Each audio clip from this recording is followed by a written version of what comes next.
Buenas tardes, damos un cordial saludo. Bienvenidos a la sala B del Congreso Multidisciplinario de COVID-19. Tenemos el gusto de presentar al doctor Carlos Rosero, quien es neumólogo líder del Hospital Eugenio Espejo. Además es profesor de neumología de las universidades UTE, de la Universidad Central, de la Pontificia Universidad Católica del Ecuador. Tiene maestrías en gerencia hospitalaria, epidemiología, VIH, bioética. Es miembro del Comité Nacional Provincial de Tuberculosis. Además es miembro del Comité Nacional de Inmunizaciones, del Comité Nacional de Influenza y de algunas sociedades científicas. Damos la cordial bienvenida y le damos paso a su ponencia, doctor Rosero. Gracias. Felipe, buenas tardes con todos. Solamente se me confirma si se me escucha. Sí, confirmado. Gracias. Perfecto. Muy bien, entonces vamos a hablar de un tema que es un poquito amplio, sin embargo le vamos a tratar de hacer un resumen, un compendio de este tema que es, no digamos un poquito, es bastante amplio. No vamos a hablar de insuficiencia respiratoria, no vamos a hablar de lo que se presenta con respecto a las patologías, sino específicamente de la oxigenoterapia respiratoria. ¿Cuándo tenemos que dar oxígeno y cómo vamos a escalar la oxigenoterapia respiratoria?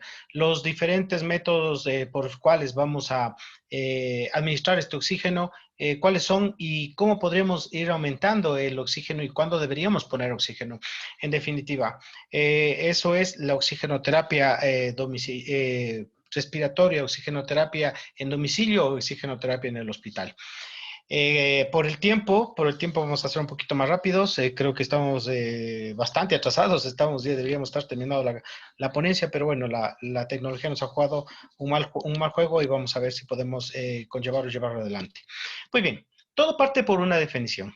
Debemos tener claro cuál es la definición de oxigenoterapia para determinar qué es lo que vamos a hacer con nuestro paciente. Uno de los conceptos más claros es que es un tratamiento respiratorio incruento. No necesita mayor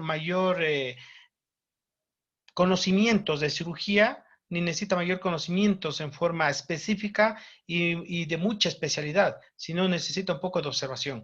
Por lo cual se usa el oxígeno en forma terapéutica mediante el aumento de la FiO2 por el sobre de 0.21 que se encuentra a nivel medio ambiente, con intención de tratar las manifestaciones clínicas de la hipoxia. Ahora, si vamos a tomar en cuenta, vamos a partir desde el 0.21. Desde el nivel de la playa hasta 10.000 metros, es decir, 10 kilómetros sobre el nivel de la playa, es el mismo FiO2, es la misma 0.21. Entonces, no tenemos que inventarnos nada con el 0.21, con la cantidad de oxígeno que se encuentra con la cantidad de O2 que se encuentra en oxígeno que se encuentra en el medio ambiente, sino que tenemos que jugar con las presiones. Y las presiones son las que varían a nivel de la playa y también, por ejemplo, en Quito, voy a tomarle, que estamos en Quito, voy a tomarle como por ejemplo Quito. En la playa tenemos una presión atmosférica de 760, aquí en Quito 547. Si dividimos 547 para 760, entonces en todo lo que es presiones vamos a tener un nivel de compensación. Tenemos que compensar todo lo que se dice a nivel de la playa a 0.72. Si hacemos este nivel de compensación, entonces tenemos clarísimo la oxigenoterapia. Y si no tenemos, tenemos claro esto, entonces lo que tengamos de oxigenoterapia o lo que tengamos de un PAF, pongámosle el ejemplo de un PAF y un paciente, tenemos que hacerlo por 0.72 para poder tener la PAFI real. Entonces no es cierto que la PAFI de 300 es en la playa y la PAFI de 300 es en Quito, lo normal, para que un paciente se encuentre saturando bien. Como también no es cierto que la PaO2, la presión de oxígeno en la playa, es de 95, 93 para una saturación de 98, que aquí en Quito es 60. Y estoy haciendo hincapié en esto porque tenemos los artículos que dicen oxigenoterapia cuando baja de 60 y cuando baja de 90. Cuando baja de 94 ya tenemos que poner oxígeno. Entonces deberíamos poner los oxígenos todos aquí en Quito. Y no es cierto. Tenemos que manejarnos con las presiones. ¿Cuál es el objetivo entonces de la oxigenoterapia? ¿Cuál es el objetivo principal y qué es lo que se va a lograr con la oxigenoterapia? Aumentar de forma adecuada la presión de oxígeno en el alveolo que pasa a la sangre para disminuir el esfuerzo respiratorio y de esta manera disminuir el trabajo del músculo cardíaco. Eso es la repercusión que queremos con oxigenoterapia, no cansarle al músculo respiratorio, no cansarle al músculo miocárdico, hablando de músculo respiratorio, a todo lo que pertenece a la caja torácica, desde el diafragma, los intercostales, el esternocleidomastoideo, para estabilizar la caja torácica, el recto abdominal, los escalenos, los pectorales mayor y menor, el dorsal, todo esto, la musculatura, no queremos cansarle, porque en el momento que se cansa la musculatura respiratoria, obviamente va a entrar en colapso el pulmón. Recordemos que la pulmón. La respiración es desde los centros corticales, pasando por el bulbo y la protuberancia y llegando por vía periférica hacia el pulmón. Y ahí tendríamos el problema de ventilación, perfusión, que es el punto principal de lo que estamos hablando en este momento. En la fisiología, bueno, pues una oxigenación tisular adecuada se da gracias al transporte de oxígeno. Y este transporte de oxígeno depende de varios factores. Y eso debemos tener muy claros. El intercambio gaseoso pulmonar, por supuesto, el CO2 sale, el oxígeno entra, el gasto cardíaco para que lleve la sangre oxigenada hacia todas las células, la cantidad de saturación de hemoglobina, porque si no tenemos hemoglobina, ¿cómo llevamos oxígeno? Si la hemoglobina está mala, ¿cómo llevamos oxígeno? Y también la captación del flujo de oxígeno, es decir, oxígeno a nivel ístico, a nivel de los tejidos, la extracción y consumo de oxígeno tisular, la tensión de oxígeno en la sangre arterial y las necesidades metabólicas, porque si yo no tengo necesidades metabólicas, entonces mi consumo será menos. Pero si tengo necesidades metabólicas como ocurre en el COVID, mi consumo es más, entonces me voy a cansar más. Y no solamente hablemos de COVID, ahora ya tenemos H1N1, H3N2, exactamente lo mismo. Es decir, la oxigenoterapia va dirigida al problema de intercambio gaseoso para disminuir el gasto cardíaco, mejorar la cantidad de saturación de oxígeno, bajo el flujo ístico y la extracción del CO2 O2 y las necesidades metabólicas. Es decir, es una fisiología bastante comprensible. Si vamos ya a los ciclos de O2 y O2, pues es facilísimo, ¿no es cierto? Ingresa oxígeno, se perfunde la membrana de 6 capas, se regresa el CO2 gracias al gasto cardíaco, va hacia los tejidos, hay consumo de CO2, hay consumo de oxígeno y producción de CO2 y retorna por vía venosa hacia el pulmón, en donde se hace el recambio gracias al gasto cardíaco. Es decir, si uno de los dos funciona mal la oxigenoterapia. ¿Cuáles son las indicaciones, en definitiva, de oxigenoterapia? Todos van a decir el fallo respiratorio. Sí, pero el fallo respiratorio per se es por algo. Es decir, el fallo respiratorio no es pues un diagnóstico directo. ¿Una insuficiencia respiratoria es un diagnóstico directo? No. ¿Por qué? Porque es per se dada por otras patologías. Una neumonía te da insuficiencia respiratoria, un COVID te da insuficiencia respiratoria, H1N1 te da insuficiencia respiratoria, insuficiencia cardíaca te da insuficiencia respiratoria, falla renal con edema pulmonar te da insuficiencia respiratoria. Volemia baja, hipovolemia por pérdida de sangre te da insuficiencia respiratoria. Entonces, no es directamente la insuficiencia respiratoria, pero sí es la deficiencia del aporte de oxígeno a los tejidos. Y miren, hay una gran cantidad de disminución de O2 y de la PaO2 en el gas inspirado. Es decir, necesito la cantidad de oxígeno y la presión de oxígeno para poder llevar oxígeno a los tejidos. La disminución de la ventilación perfusión, y aquí entramos directamente en COVID, en neumonía, en alteraciones pulmonares, en donde puedo tener una buena ventilación, pero no tengo una buena perfusión. ¿Por qué? Porque no tengo los vasos completos, o no tengo una buena ventilación y tengo una buena perfusión, pero tampoco me sirve. Y tengo una buena ventilación y una buena perfusión, que es el 0.8, sí me sirve. Pero entonces, en este caso lo que tengo es un problema a nivel de los vasos sanguíneos. Y cuando tengo un problema a nivel de los vasos sanguíneos, tengo un problema de perfusión. Puedo tener una buena ventilación, pero no tengo una perfusión. Y luego tenemos la descarga de citoquinas que se llena el alveolo totalmente de secreción. Entonces ya tengo el problema de ventilación-perfusión. Entonces ya tengo una alteración en la ventilación-perfusión y esto da una alteración en la transferencia de gases. ¿Ya? Un descenso en el gasto cardíaco me puede dar una alteración en el descenso de gases, el shock, la hipovolemia, la disminución de hemoglobina y alteraciones químicas de la hemoglobina. Entonces miren que no solamente es el pulmón. Si bien es cierto, es el pulmón, es el motor, pues yo puedo tener un motor muy bueno, pero no puedo tener los aditamentos y no me sirve. Es decir, puedo tener un motor muy bueno, pero no tengo sangre. Entonces, ¿para qué llevo? Puedo tener un motor muy bueno, pero estoy en una atmósfera en donde no tengo oxígeno. Entonces, ¿para qué me sirve? Puedo tener un motor muy bueno, pero la vía respiratoria alta está obstruida. Entonces, es exactamente lo mismo, una alteración, ventilación, perfusión. Pero hemos hablado de hipoxemia, hemos hablado de hipoxia. ¿Y cuáles son los signos y los síntomas clínicos de hipoxia y hipoxemia que nosotros debemos ver a nivel periférico? Que debemos saber identificar rápidamente cuando un paciente está en problemas. ¿Por qué tenemos que identificar rápidamente? Porque no es lo mismo un paciente que está pálido totalmente o un paciente que está cianótico totalmente a un paciente que está normal. Un paciente que está cianótico y tiene disminución del estado de conciencia y alteración de la frecuencia respiratoria se nos está muriendo.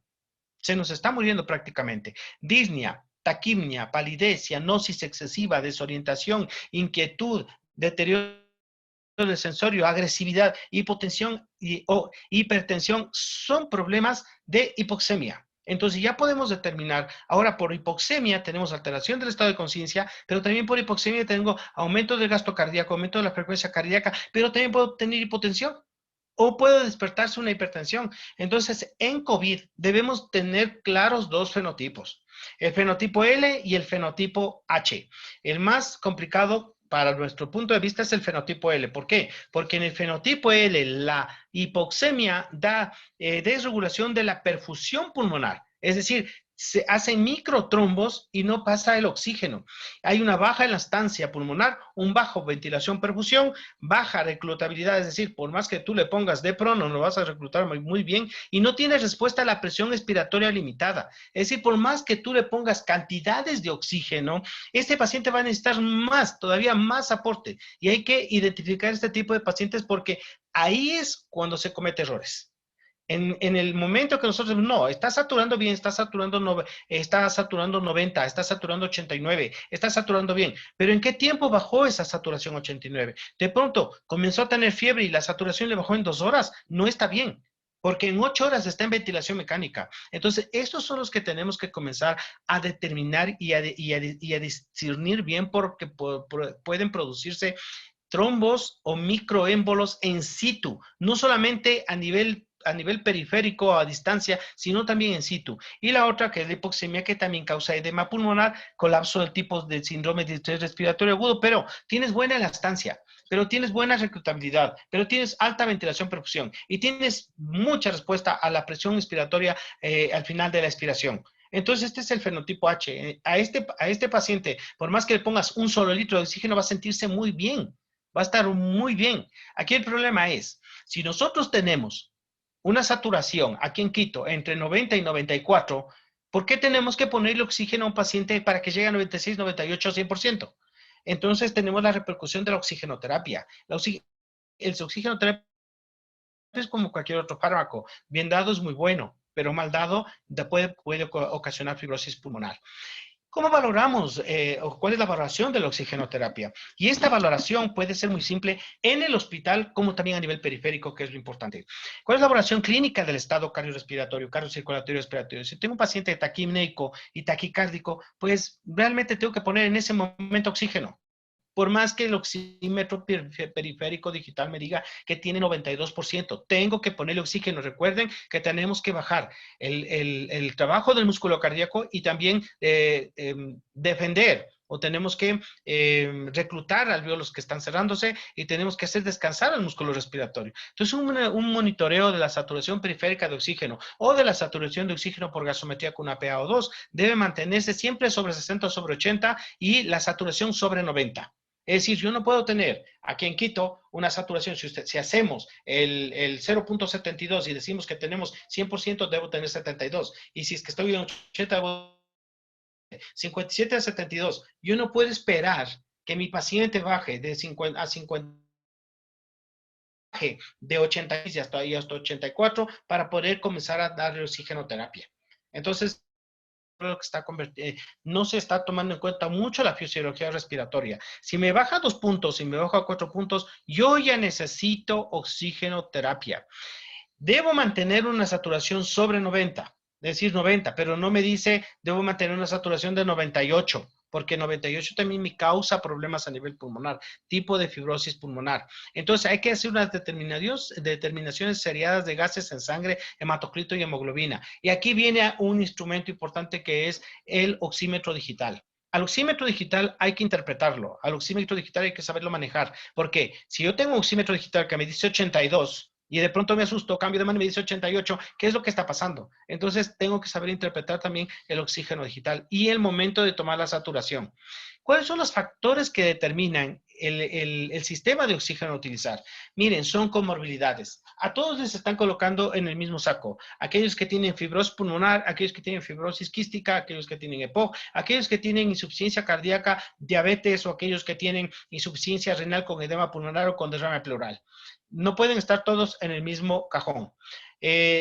Debemos ver primero la comorbilidad, la aceptación y nivel de conciencia del paciente, porque si queremos ponerle un sistema de oxigenoterapia tipo CPAP, si el paciente no está consciente como para recibir el CPAP, no debemos hacerlo. Tenemos que empezar en la escalada de la oxigenoterapia y si no, pues tenemos que entubar al paciente. El nivel de FiO2 que se necesita, es decir, no es lo mismo tener una PAFI, por Dios, no es lo mismo tener una presión, una PaO2, presión de oxígeno sobre la FiO2, que es la saturación de oxígeno en el ambiente. No puedo tener en 200 y decir que está bien.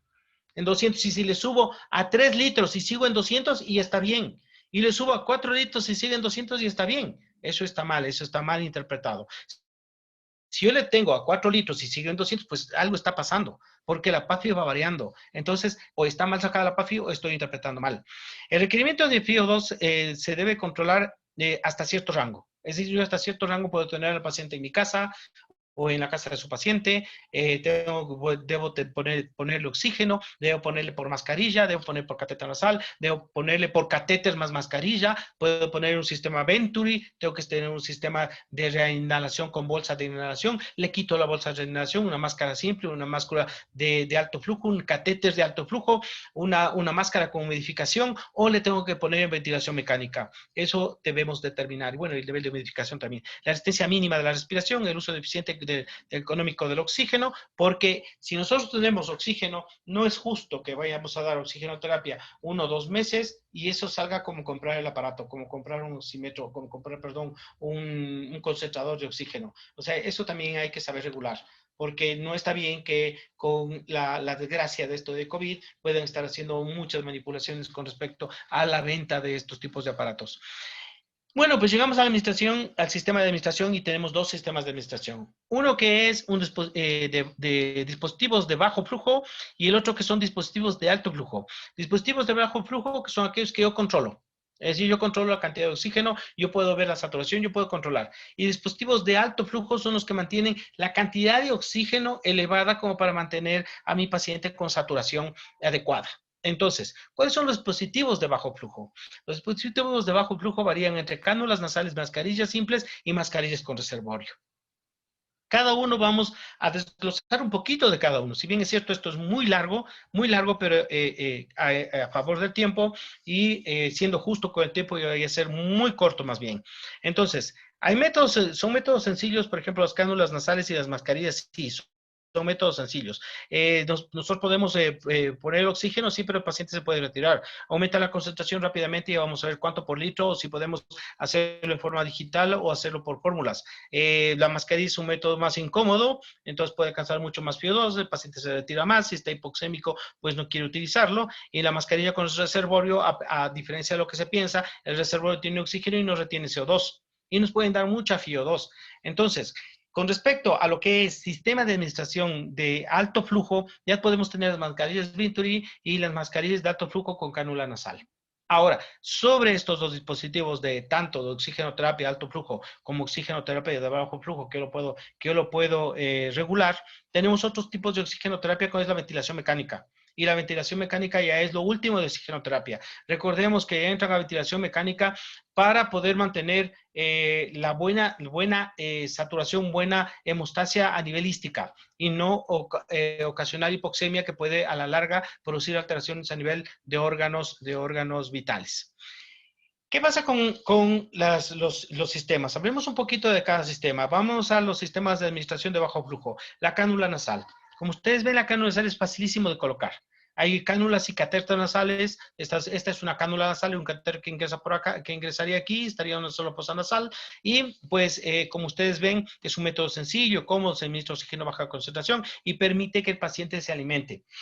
¿Por qué quiero hacer hincapié en esto que permite que el paciente se alimente? Porque muchas de las veces dicen, está con mascarilla, si yo le quito, desatura. Bueno, pues quítele la mascarilla, póngale cánula nasal y no le quite lo que le está manteniendo vivo, pues que es su alimentación. Ahora, si el paciente ya está en ventilación, pues ya nada, ¿no? Pero si es que podemos hacer esto, tenemos que hacer el juego mascarilla, cánula, para que el paciente pueda alimentarse.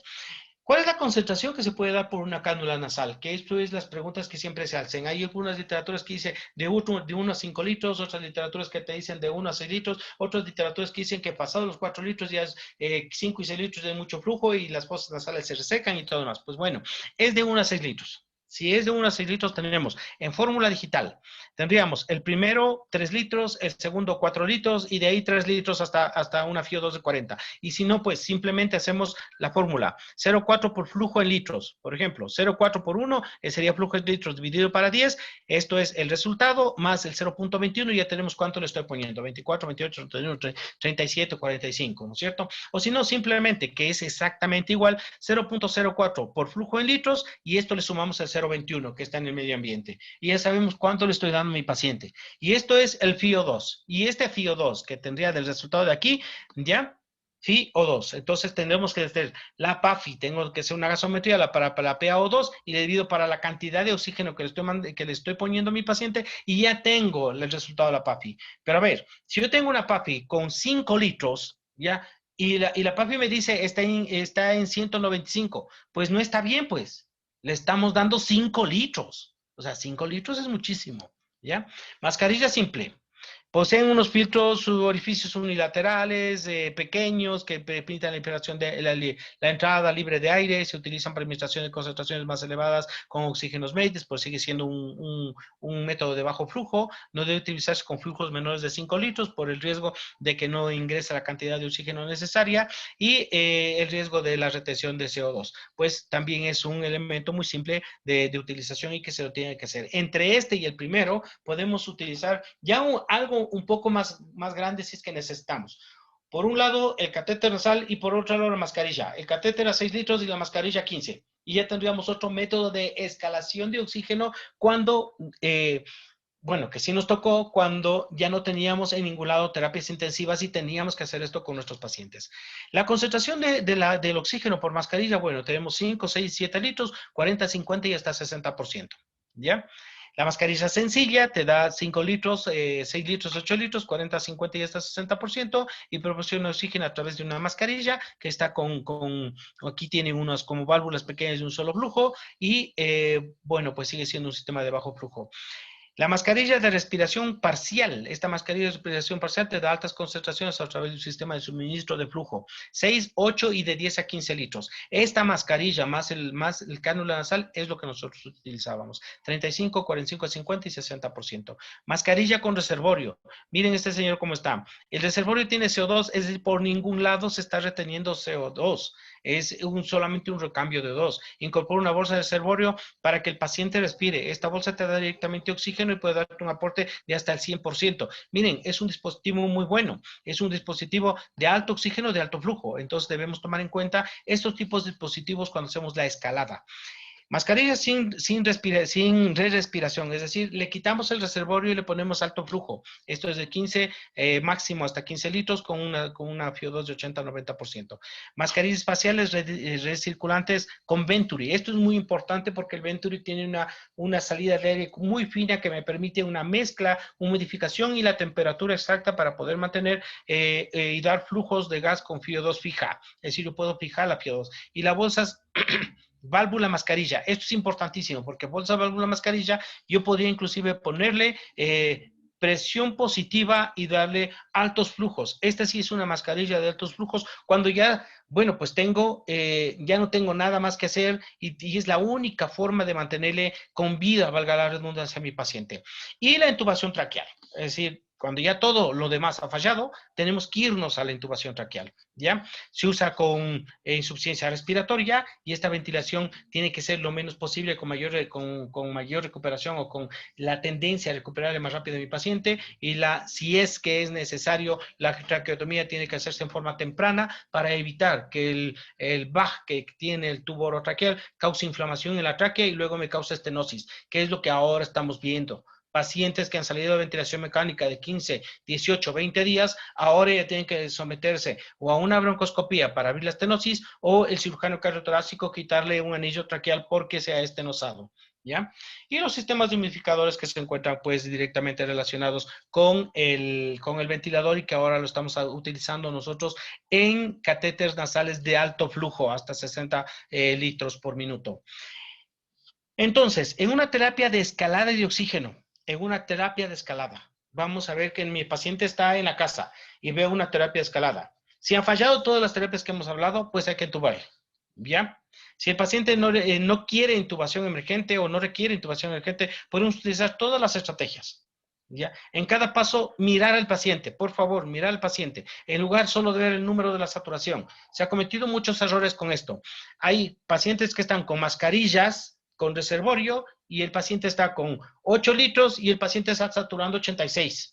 Y cuando el paciente se prona o se mueve, satura 88. Entonces da una cierta confianza de que está estable y no es cierto. El paciente está cansándose a nivel muscular y un paciente cansado a nivel muscular no va a tolerar una ventilación, inclusive la con tubo orotraqueal, es decir, la ventilación mecánica, ni tampoco la ventilación mecánica no invasiva ni la invasiva. Entonces hay que preguntarle al paciente cómo se siente, porque ustedes pueden ver a un paciente que está saturando bien, pero el paciente está totalmente en disconfort. El paciente está totalmente enojado, el paciente está irritable. Entonces, la oxigenoterapia no es cierto que está haciendo efecto. Esto se ve más en pacientes con alteraciones pulmonares previas, como fibrosis pulmonar o como EPOC. En este escenario de COVID, nosotros hemos tenido pacientes con EPOC y con COVID. Pero créanme que aquellos pacientes con EPOC y con COVID que se han mantenido con broncodilatador están bien. Y aquellos pacientes que se le están iniciando actualmente broncodilatador porque el pulmón presenta un cierto grado de fibrosis, están mal. Entonces hay que determinar hasta qué punto el broncodilatador me sirve con patología previa, no con la patología actual. Con la patología actual recién estamos viendo a pacientes lo que está quedando o los rezagos que está causando COVID en el pulmón. Si el paciente no mejora, pues, ni se siente peor, pasa al siguiente paso. ¿Y cuál es el siguiente paso? Vamos con la escalada de oxígeno. Vamos a hacer un resumen de todo lo que hemos dicho de los dispositivos para dar oxigenoterapia. Cánula nasal, 5 o 6 litros por minuto, una FiO2 hasta 45% por fórmula. Si me falla la cánula nasal, máscara de Venturi, si lo tengo, de 2 a 15 litros por minuto, una FiO2 de 24 a 60%. Si no lo tengo, pues si no está disponible, uso la mascarilla sin respirador y a 8:15 le quito el reservorio. Si no lo tengo, catéter nasal 6 litros por minuto más mascarilla de no inhalación a 15 litros por minuto. ¿Ya? Si no lo tengo, entonces ahí sí necesito un catéter de alto flujo, un dispositivo de alto flujo que me permite calentar y modificar la FiO2 y nos da hasta 60 litros por minuto. Y este dispositivo ha determinado que se bajen los ingresos a terapia intensiva, se bajen los ingresos a, digamos, bajen los fallecimientos y se recuperen más pacientes en áreas de hospitalización general cuando se ha implementado este dispositivo. Ahora, los dispositivos que nosotros tuvimos son caseros. Tomamos todos los humidificadores de los ventiladores que teníamos, les conectamos a un oxígeno, a un manómetro de alto flujo y luego les pusimos una cánula y eso es exactamente el mismo principio que los dispositivos que venden en los distribuidores médicos. Entonces les damos oxígeno a 60 litros. Ahora, ¿qué es lo que estamos viendo actualmente? Que esos 60 litros de los pacientes que sí necesitaban, sí les sirvió. Y a los pacientes que no necesitaban, fibrosó su pulmón. Entonces, la dispersión en todos estos dispositivos, en todos, por favor, siempre alcanza entre 10 y 40 centímetros. Es decir, usted le está poniendo oxigenoterapia por la cánula y cuando el paciente exhala, esa dispersión de los virus, en este caso, alcanza hasta 40 centímetros. Por eso cuando usted utilice uno de estos dispositivos, encima del dispositivo usted utilice una máscara quirúrgica para disminuir drásticamente la dispersión. Evitar que el personal de salud se contagie y evitar que el personal que le está atendiendo al paciente en casa se contagie. Entonces, en casa se me ocurre en este momento, tengo un concentrador de 5 litros y puedo tener un manómetro con un tanque de oxígeno que me da hasta 15. Le pongo los 5 litros colocando la sal y hasta 15 litros por máscara. Y ya tengo uno de los últimos dispositivos que les he comentado que evitaron que muchos pacientes vayan a terapia intensiva, especialmente pacientes de la tercera edad, en los cuales no se ha creado todavía una terapia intensiva para pacientes de la tercera edad, que deberíamos ya pensar, por ética, deberíamos pensar en hacer eso.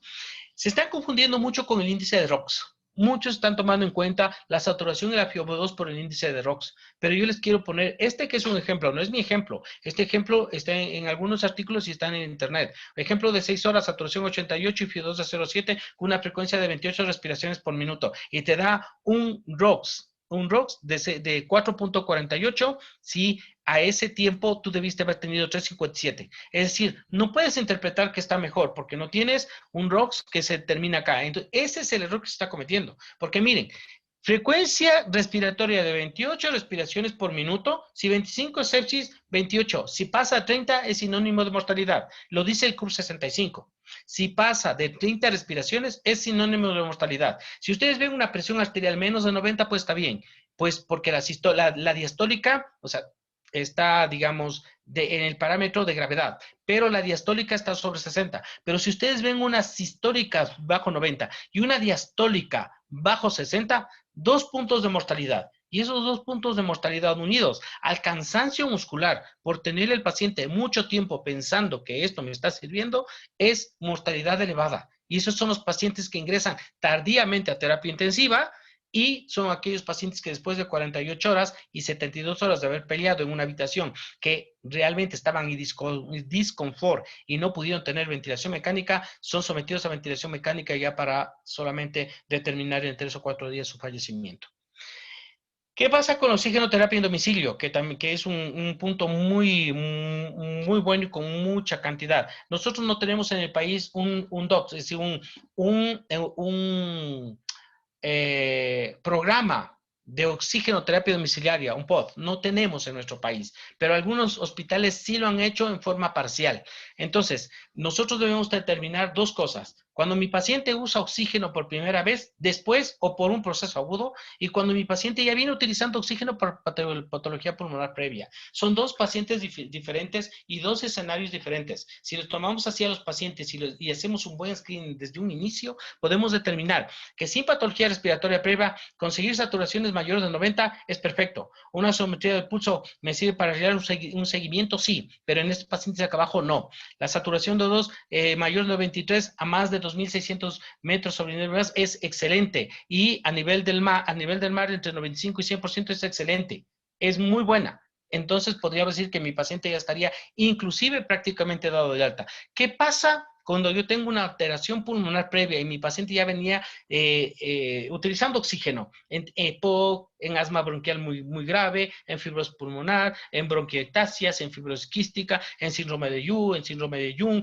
en síndrome de Cartagener, o sea, podríamos hablar de 235 patologías diferentes en donde sí podemos dar oxígeno previamente. Estas enfermedades pulmonares desarrollan hipoxemia en reposo. Por favor, hay hipoxemia en reposo. Se debería iniciar oxigenoterapia crónica. Sí se debe iniciar con una altitud mayor de 2.000 metros, 2.200 metros de 88 y mayor de 2.600 metros de 86. Ya debería pensar. Por eso siempre hemos creído que la oxigenoterapia en un paciente no es necesidad de tener muchos elementos de criterio, sino una saturación en la cual yo tengo menos de 86% de oxígeno y mi paciente ya necesita, por algo muy simple. Algo está pasando en el pulmón que no me lleva a tenerle a 90 y a 92. Si tengo 86 de 92, ya tengo 6 puntos abajo. 6 puntos abajo, eso quiere decir que tengo una alteración de perfusión en la membrana de recambio elevadísima en un alto grado en el pulmón. Y no, bueno, no solamente en el pulmón, o sea, no hablando de pulmón como un pulmón, sino en los dos pulmones, porque cuando tenemos este tipo de patologías, no le ataca a un pulmón, le ataca a los dos pulmones. Si bien es cierto, no en forma homogénea, en forma heterogénea, pero a los dos pulmones. ¿Cuáles son los criterios para la prescripción de oxigenoterapia ya cuando tengo a mi paciente en este sentido? ¿Está en la hospitalización o está en el domicilio? Y si está en el domicilio, ¿es paciente de primera vez o es paciente con patología pulmonar previa? Entonces, ¿cuáles son los criterios para la prescripción de oxigenoterapia o dar el alta para la prescripción de oxigenoterapia? En pacientes cuya saturación basal menor o igual a 88, en pacientes con patología pulmonar crónica previa consideración de saturación, en pacientes con una caída de saturación con actividad física del 4% por lo menos, en pacientes con PaO2 en reposo menos de 55 milímetros de mercurio. Si yo tengo menos de 55 milímetros de mercurio en Quito, aquí en Quito, si tengo 54, 53, 52, yo tengo ya una saturación de 88, 86, 84. Entonces, ahí ya necesita oxigenoterapia, colocar oxigenoterapia, prescripción de oxigenoterapia, ¿ya? Y cuando se mantiene eso, pues al alta le mando con oxigenoterapia en forma crónica. Eso se refiere a esta diapositiva. Pacientes con una PaO2 en reposo menor de 60 milímetros de mercurio y con alteraciones en la morfología de la sangre. Criterios para mantener oxigenoterapia ambulatoria a largo plazo. Esto era para mantenerle al alta. Yo le estoy dando a un paciente el alta, mantengo oxigenoterapia con estos criterios. Ahora, ¿qué es lo que está pasando cuando yo digo criterios de oxigenoterapia ambulatoria a largo plazo? Aquel paciente que sale después post-COVID, o aquel paciente que tiene EPOC y sale por oxígeno, o aquel paciente que tiene una enfermedad de sueño y sale con el oxígeno. Disnea persistente de reposo con hipoxemia. ¿Necesita oxígeno? Por supuesto. No oxígeno de un mes ni oxígeno de una semana, oxígeno a largo plazo, ¿ya? Y tenemos una PaO2 menos de 55 con menor de 88 de saturación o una PaO2 menor de 60 milímetros de mercurio, en quienes se confirmen hipertensión pulmonar. Sabemos que en hipertensión pulmonar el impacto que tiene el oxígeno es bajar la presión de la arteria pulmonar, pero en hipoxemia lo único que se hace es aumentar la presión de la arteria pulmonar. Y recuerden que ahorita estamos hablando de enfermedad pulmonar propia. Si vamos a la clasificación de la hipertensión pulmonar, pues tipo 1 idiopática, tipo 2 tenemos la cardiogénica, tipo 3 la hipoxémica, tipo 4, o sea, la cardiogénica con alteraciones morfológicas, tipo 4, tipo 3 cuando tenemos la hipoxémica, la que tenemos que actuar rápidamente los neumólogos, tipo 3, tipo 4 la de tromboembolia pulmonar y tipo 5 la miscelánea. Entonces, estamos en el tipo 3 y tipo 4. Tromboembolia pulmonar e hipoxemia. Y ahí tenemos que actuar con oxigenoterapia. Y segundo, una desaturación más del 4% con actividad física. Aquel paciente que comienza a caminar. Una cosa es rehabilitación, actividad física, otra cosa es ejercicio físico y otra cosa es entrenamiento. O sea, una cosa es actividad física es moverse, levantarse, mover el cuerpo, caminar, mover los brazos, ¿ya? Reactivación o reactivación cardiopulmonar o ejercicio físico es algo que te lleva un poco más allá, a llevar una meta. Y luego tienes el entrenamiento, y el entrenamiento lo hacen los deportistas de alta competición. Y 3, saturación nocturna menor de 88, dice, y en más del 30% del sueño. ¿Por qué? Porque si tienes 88, más del 30% del sueño, y te haces una poligrafía y ha bajado de 65, el riesgo es infarto de miocardio. Mi estimado doctor, tenemos 5 minutos. Gracias. Ok. Ausencia de disnea en reposo. Vamos a ir un poco más rápido. Criterios de retirar el oxígeno cuando totalmente está estable. Saturación mantenida mayor al 90% de ambiente. Saturación mayor al 88% en actividad física. ¿Y cuáles son las modalidades? Estoy terminando. ¿Cuáles son las modalidades para dar oxigenoterapia suplementaria en domicilio?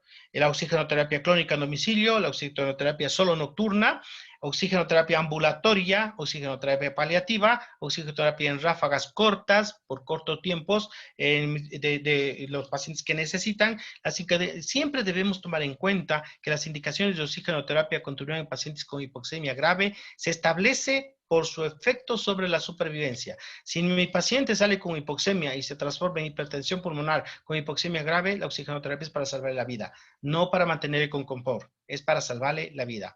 ¿Cuáles son las complicaciones? Y con esta diapositiva creo que termino. Las complicaciones de la oxigenación mal dada, de la oxigenoterapia mal dada. Toxicidad por oxígeno en el 60% o menos del 60% por más de 48 horas. Hipoventilación inducida, los pacientes hipercámnicos. Atelectasia y microatelectasias por consumo de surfactante. Fibroplastia retrolenticular en niños prematuros. Fibrosis pulmonar por descarga de estas mismas citoquinas superóxidos que fibrosan la membrana subbasal a nivel de lo que es el intersticio pulmonar, especialmente el peribronco vascular. Edema pulmonar, sí. Y sequedad de las mucosas, disminución de movilidad ciliar, y con esta complicación de disminución de la movilidad ciliar tendríamos neumonías. Por último, bueno, esas serían las complicaciones de la oxigenoterapia respiratoria. Y por último, pues simplemente determinar, perdón, se me está yendo la... Ya. Por último, determinar que la disminución de la motilidad mucociliar no se mejora con corticoides, por favor. La disminución de la motilidad mucociliar que están pensando que se mejora con corticoides, no se mejora con corticoides. Los corticoides solamente cambian la microbiota que tenemos en el pulmón y en la vía respiratoria alta en este tipo de pacientes, y lo que les está causando es una transformación de la microbiota y tener bacterias resistentes de colonización. Bueno, pienso yo que he abarcado la mayor parte de esto. Mil disculpas realmente si me pasé del tiempo, pero también llegamos tarde por la tecnología. Muchas gracias. Bueno, son las bibliografías de las cuales se sacó la charla. Muy agradecido, Felipe. Le agradecemos mucho por su participación, doctor Rosero, y nos han llegado algunas preguntas, pero por tiempo intentaremos enviarles a usted y responderles por correo electrónico igual. Ok, le agradecemos mucho. No sé si algún comentario final. Excelente, ha tenido bastante acogida en las redes sociales su ponencia y también aquí. Le agradecemos por su charla. Felipe, muchas gracias realmente por la invitación, la oportunidad, y como les dije, no voy a hablar no hablé de insuficiencia respiratoria. Lo que hablé es de los dispositivos para la oxigenoterapia y cómo podemos mejorar la oxigenoterapia en nuestros pacientes, especialmente aquellos pacientes que están en casa y tenemos que hacer rigurosamente la escalada de oxigenoterapia, porque si no hacemos escalada de oxigenoterapia y no tomamos en cuenta que nuestro paciente puede estar con la hipoxemia feliz, una alteración de la oxigenoterapia y el paciente totalmente cuerdo, podemos llegar a lo contrario, una hipoxemia con alteraciones del nivel de conciencia y fallecimiento del paciente. Muchas gracias nuevamente y gracias a todos por haberme escuchado. Ok, muchas gracias, doctor Rosero.